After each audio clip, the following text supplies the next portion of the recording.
ভারতের দলালেরা হুঁশিয়ার সাবধান,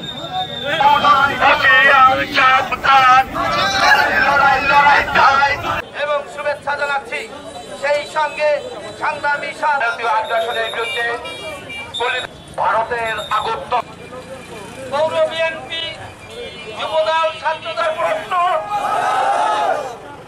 ধন্যবাদ সবাই।